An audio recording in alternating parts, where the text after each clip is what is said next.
জালিমরা যেন আল্লাহর ঘরে প্রবেশ না করে। যারা জুলুম করে তারা যেন আল্লাহর ঘরে প্রবেশ না করে। কিয়ামতের দিনে আল্লাহ বলবেন, জালিমরা কোথায়? কোরআন কারিমে প্রায় ৩০০ বার জুলুম শব্দটি ব্যবহার করা হয়েছে। রাসূল সাল্লাল্লাহু আলাইহি সাল্লাম হযরত আলী আলাইহিসসালামকে বলেন, হে আলী, উত্তম জেহাদ হলো মানুষ যখন সকাল হয় এবং সমাজে উপস্থিত হয় সে যেন কারোর উপর জুলুম করার ইচ্ছাও না করে। সকালে ঘুম থেকে উঠে চিন্তা ভাবনা হবে কারোর উপর জুলুম করব না, কারো অধিকার নষ্ট করব না। এটার প্রতি খুব বেশি মনোযোগী হতে হবে। সকালে ঘুম থেকে উঠে মানুষের চিন্তা ভাবনা থাকবে পাক ও মুক্ত, অন্তরকে রাখবে পাক ও পবিত্র। কোনো বান্দার উপর জুলুম করার ইচ্ছাও সে করবে না। এর থেকে উত্তম জেহাদ আর কি হতে পারে? আল্লাহ তাআলা রাসূল সাল্লাল্লাহু আলাইহি সাল্লামকে বলেন, নিজের উম্মতকে সতর্ক করে দাও হে রসূল, তারা যদি আমার বান্দার উপর জুলুম করে তারা যেন আমার ঘরে প্রবেশ না করে। এই হাদিসটি বিহারুল আনোয়ারের ৮১তম খণ্ডের ২৫৭ নম্বর পৃষ্ঠায় বর্ণিত আছে। এছাড়াও ইদ্দাতুল দায়ী ও মাজমাউল আরাম নামক বইতেও এই হাদিসটি একইভাবে উল্লেখ আছে। যারা কারোর উপর জুলুম করে এবং কারো অধিকার নষ্ট করে এবং কারো কিছু নিয়ে ফিরিয়ে না দেয় তারা যেন আল্লাহর ঘরে প্রবেশ না করে। আমরা অনেক সময় কারো কাছ থেকে কিছু নিয়ে ফিরিয়ে দেই না, অন্যের সম্মান নষ্ট করে থাকি, কারো ক্ষতি করে থাকি, মনে করি অন্যের উপর জুলুম করা এটা আমার জন্য কোনো ব্যাপার না, বিষয়টাকে ভুলে যাই। আমরা যেহেতু অনেক সময় মনে করি এটা ধর্মের মধ্যে কোনো প্রভাব ফেলবে না, আর তাই মনে করি অন্যের উপর জুলুম করা কোনো সমস্যা না। আল্লাহ তাআলা উম্মতকে বলেন, যে অন্যের উপর জুলুম করেছে অথচ এ সম্পর্কে গুরুত্ব দেয় না সে যেন আমার মসজিদে প্রবেশ না করে। যতক্ষণ সে অন্যের অধিকার না দিয়ে নামাজের জন্য আমার সামনে দাঁড়াবে আমি আল্লাহ তাকে অভিশাপ দিতে থাকব।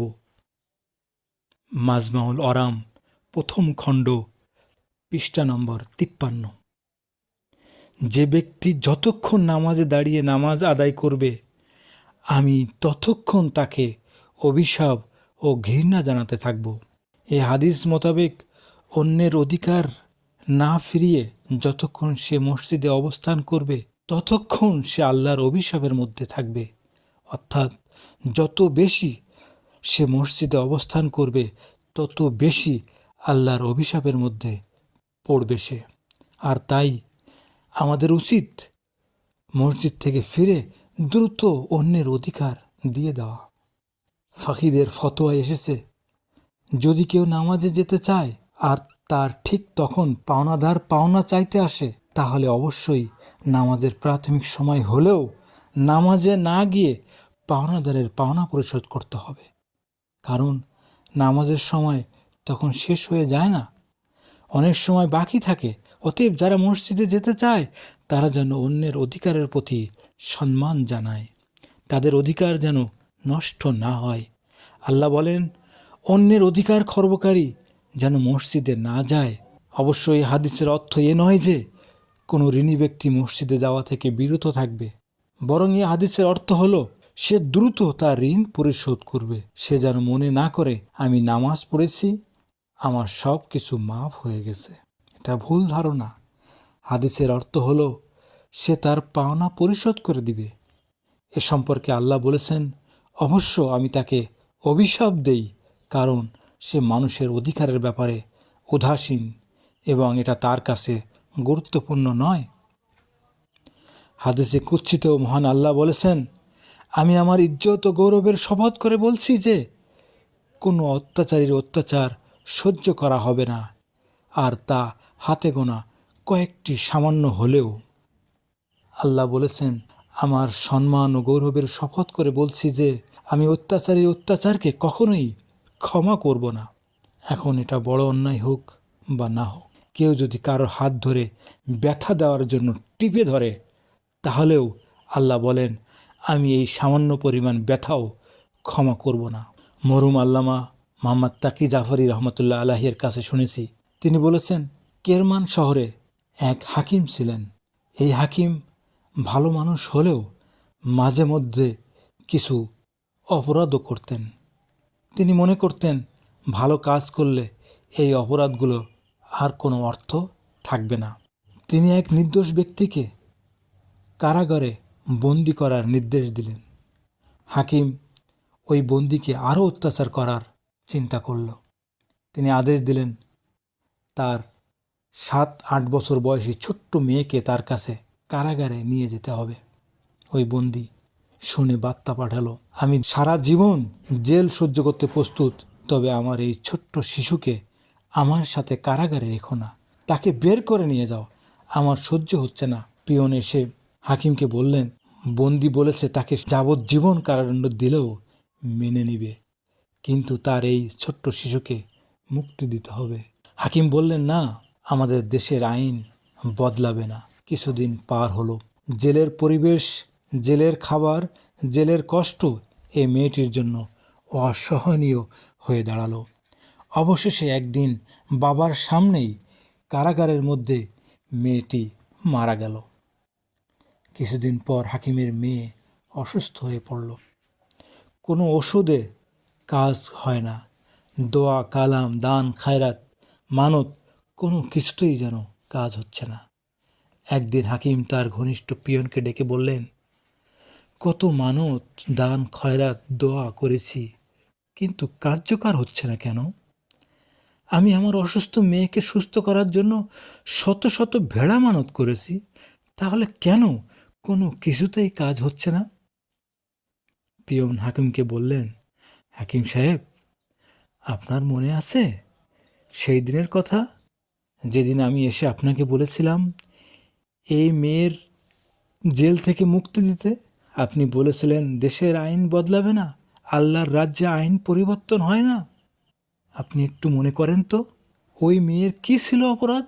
একজন মা গর্ভ অবস্থায় বিভিন্ন ওষুধ পান করে, এমনকি ধূমপান করে, যা অবশ্যই তার সন্তানের জন্য প্রভাব বিস্তার করে। মায়ের অজ্ঞতার কারণে সন্তানের মধ্যে খারাপ প্রভাব পড়ে, কিন্তু এই সন্তানের তো কোনো দোষ থাকে না। আয়াতুল্লাহ খাররাজির লেখা পরকালের জীবন বইতে লেখা আছে, এক বড় আলেম বলেন, তেহরানে একজন মহিলা একটি পাটি বিছিয়ে হাতের তৈরি বিভিন্ন জিনিসপত্র বিক্রি করছিলেন। দুজন পুলিশ অফিসার এসে বলল, তোমার জিনিসপত্র উঠিয়ে জমা করে ফেলো। মহিলা বললেন, আমি এগুলো করেই আমার সংসার চালাই। পুলিশ বলল, কেন? তিনি বললেন, আমি কয়েকজন এতিম সন্তানের মা, এ কাজ করেই চলে আমার জীবন। আমি এ কাজ না করলে কিভাবে আমার বাচ্চাদের মুখে দানা পানি দিব? একজন পুলিশ অফিসার বুঝলেও অন্যজন অফিসার বুঝলেন না। ওই মহিলার পাটিতে লাথি মারলেন এবং সব কিছু এলোমেলো হয়ে গেল। অল্প কিছু সময় পার না হতেই ওই পুলিশ কর্মকর্তার পায়ে ব্যথা শুরু হয়ে গেল।